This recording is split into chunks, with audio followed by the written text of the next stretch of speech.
Ito. Ito yung naputol mo na kuko. Diba?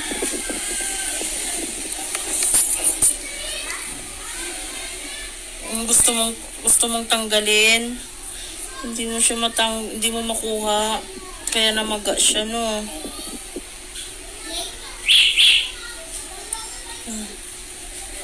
Ayun, oh. Diba? Okay na. Oh, wala na. Wala na yung kuko dito, oh. Diba? Punas na unang punas, tapos pinilit ko talagang maiangat yung kuko. Kaso nga lang ang problema doon, naputol nyo. Kaya palang lapad ng kinainan ng nana, oh. Pinising ko na lang.